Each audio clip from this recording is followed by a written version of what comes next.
Welcome to this demo of Fizgig. I wanted to show you a new training preset for Krea 2, and just a run through of the training process. I've made a lot of usability changes to the app the last couple of days, as well as speed improvements, some drastic.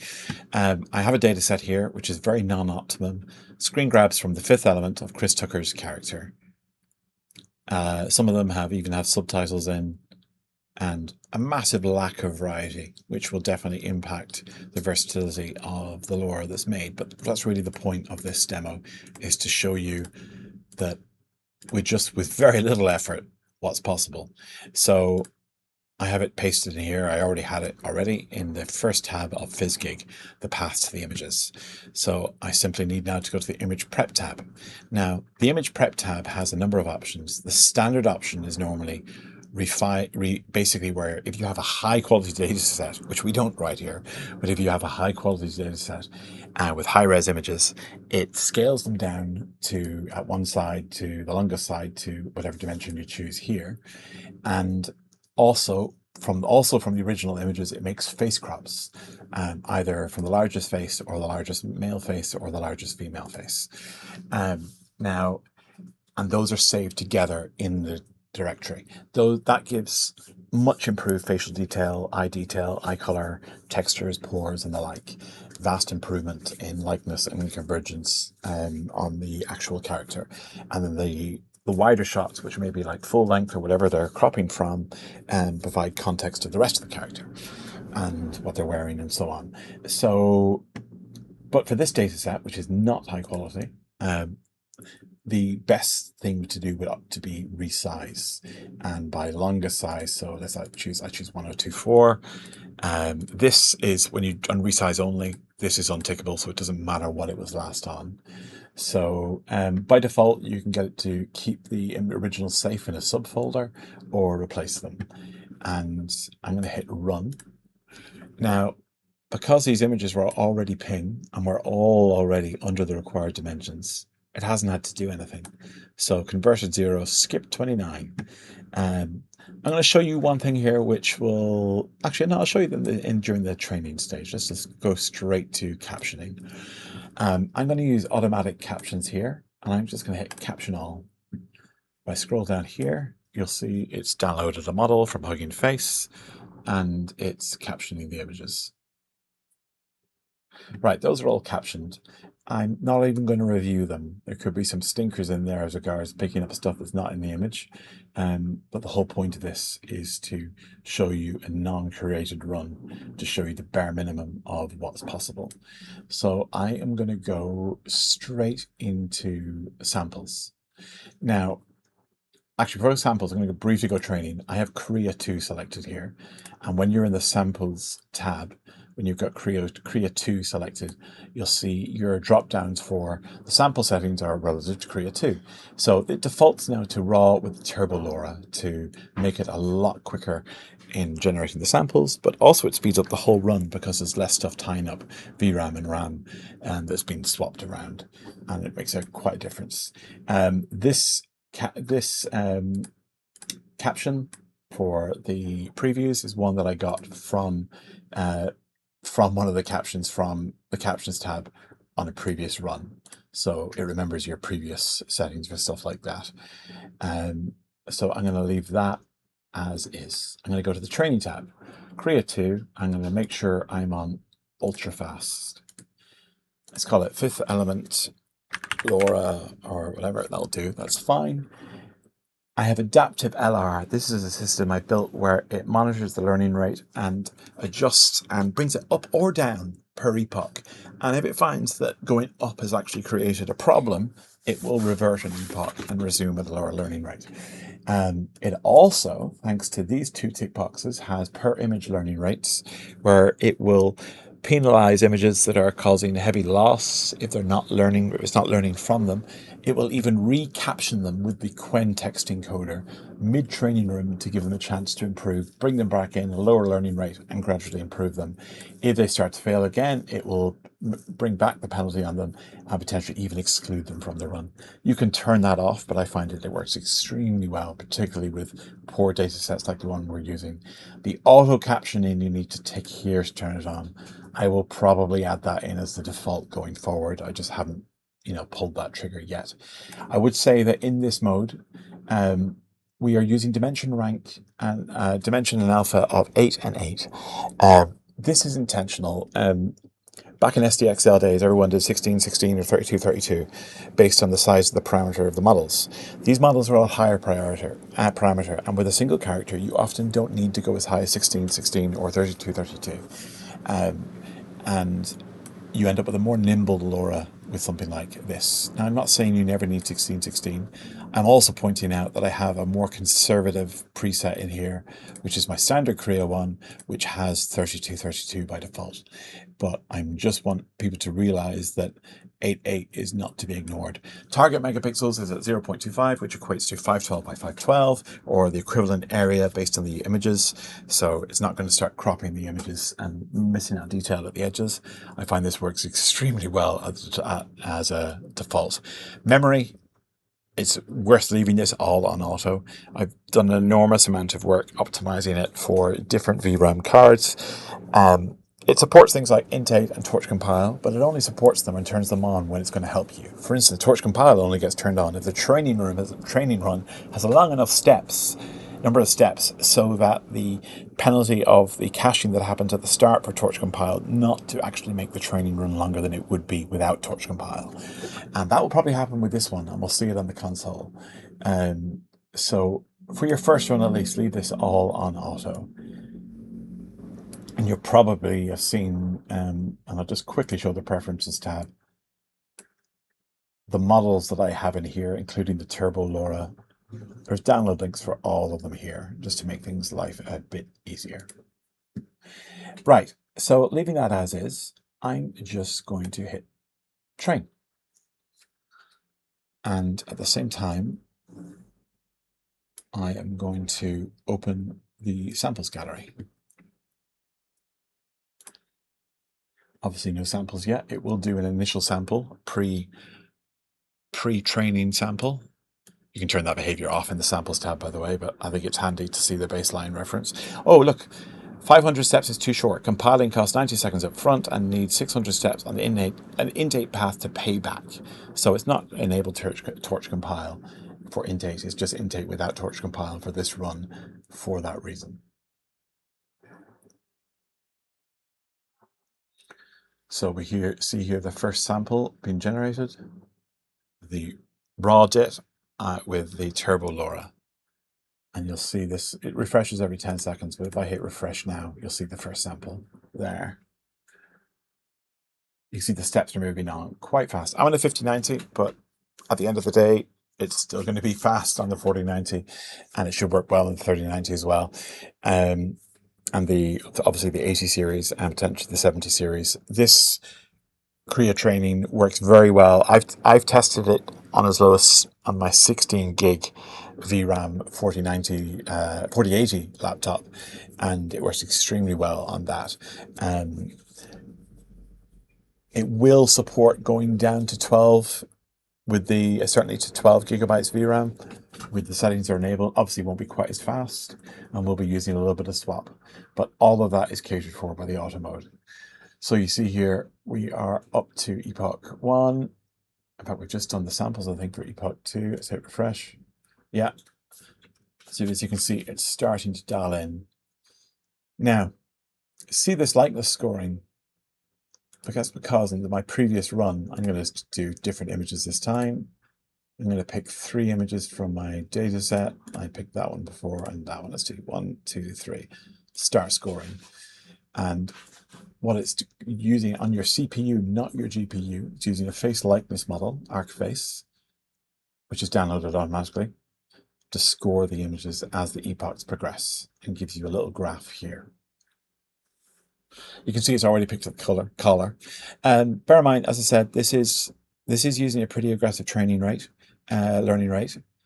but it is being counteracted by my per image loss. But the minimum is 2e minus 4, recommended for rank 4 and 8 only. But as you can see, it's remarkably effective. And if you want to slow it down, it's as simple as in that drop down, you could make the minimum 1e minus 4 or 5e minus 5, for instance, or something like that. And I'm also going to open, because the recaptioning and so on is turned on, I'm going to open this. You can see images which are already causing high loss.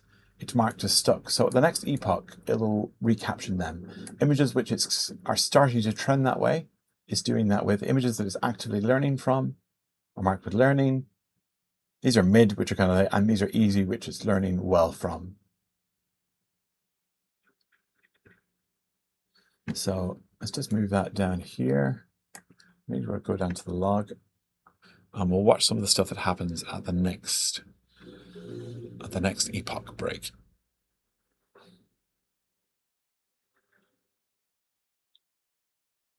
So loading up text encoder, do you see that? That's because it's going to do, look, AI recaption. So it's just done a new caption on that. So learning hard but improving, leave it alone.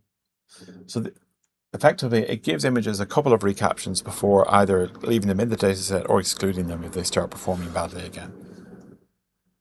And again, this is a very non-optimum dataset, as you saw, with my utter lack of effort for captioning and the source material and the poor variety of source material. But already at epoch 6, like the score, 41, is pretty decent.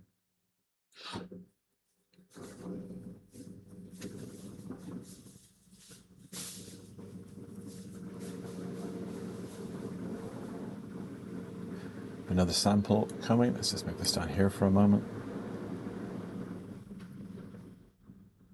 Oh, on the subject of recaptioning, just so you're aware, if I had put in a trigger word, the recaptioning will remember to use that trigger word from there. I didn't put a trigger word in on this, but just so you know, the recaptioning does reuse your trigger word.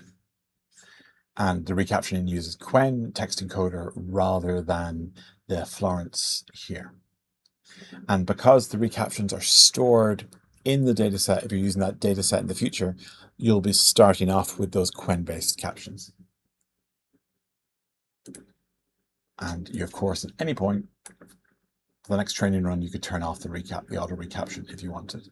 There is also a thing you can do where warm up outliers. So if I had, during the data prep, I had gone in to open this look filter, it would have identified it would have used the face model to identify outliers after me picking my favorite images, outliers in the data set. And those ones would actually have had warmed up learning rates. So it would have trained on the ones that match the most and then gradually ease these in. But I didn't do that for this data set because it's a crap data set. We're up to epoch 9.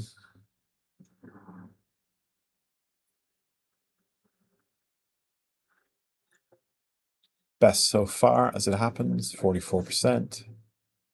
Again, that's just the model's point of view, and to use your own viewpoint on it effectively. And if you start, as you keep going, you start seeing very little change in the images, or the images start zooming in excessively, it might mean that, actually, you know what I'm going to do? I'm going to show you this override. I'm going to go into my samples, and I copy this prompt, and I go into this at the bottom.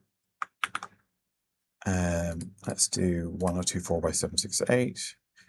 And I'm gonna, as long as I'm gonna say just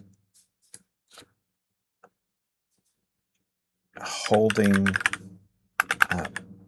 pizza and override next sample. You can also use a reference image using that part of the condition, using the conditioning if you wish, which can actually be quite useful. And that works with Klein obviously as well. But the next sample, we were too late for this one to kick in, but for the next one, we'll have him holding the pizza. So based on the poor data set, we'll see if it can generalize enough to do that in a reasonable way. You can see it's doing some more recaptioning here. I bring this up actually.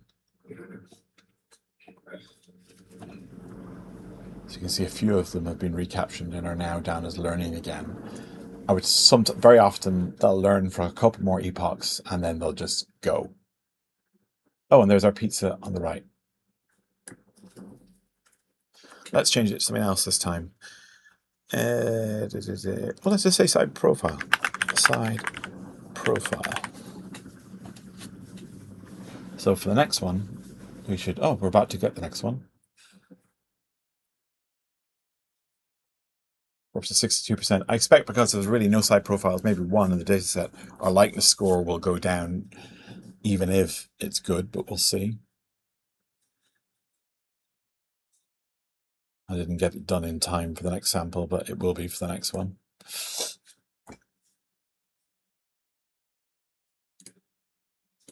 These are other options I recommend. Other options in Optimizer leaving as default. Obviously, they're there to be played with, but they're kind of, my defaults are kind of after a ludicrous amount of testing.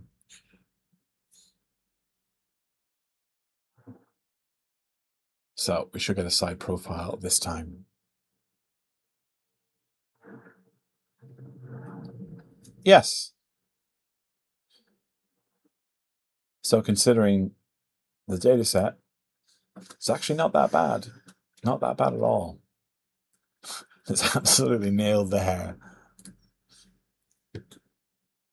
Do you want to see something else here? Training run visualizer. You can actually see this training run so far. You can do that at the end of the training run, but you can export that as a video or save individual frames. But you can export it as a WebM. If you want to do other formats like MP4 and so on within the tool, I've got LoRa Royale. That will do that for you. LoRa Royale also allows you to do contact sheets. Apart from doing like seed travel and prompt travel, right at the bottom, you can do contact sheets for with and without a LoRa in a grid manner, and you can generate those. And then the prompt travel and seed travel videos, etc., and the epoch travel videos are all done within here. Let's just go back to the training tab and I will stop interrupting myself. So let's turn off side profile. Well, let's say he's holding a dog. Again, I didn't do it quite in time. Actually, you know what? I have one more after the dog I'm going to do.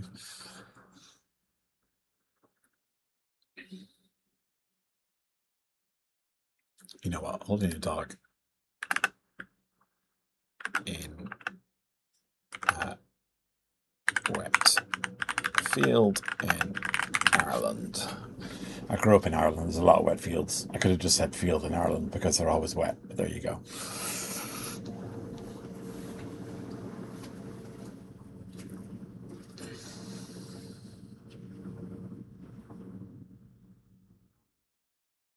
I don't know. We'll see now in the next. Oh, this should be if I hit refresh.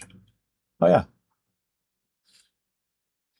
So considering the data set, the generalization's not bad there. That's pretty freaking decent.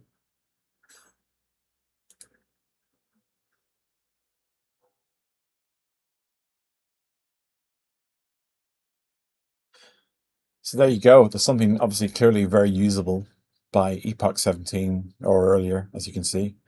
Could have got something usable from early on. One or two things just before I finish up this video. I think one of the most powerful features that is probably also the most underused is context LoRa. If you have a LoRa that tends to distort your LoRas, like it could be, I don't know, an effects LoRa, it could be a grading LoRa, whatever the case may be, if you set that, if you use it as context LoRa, effectively you load it up during the training, that means the model trains with the expectation that that LoRa is there based on the presence of it, meaning that the accuracy will be there with it and not without it.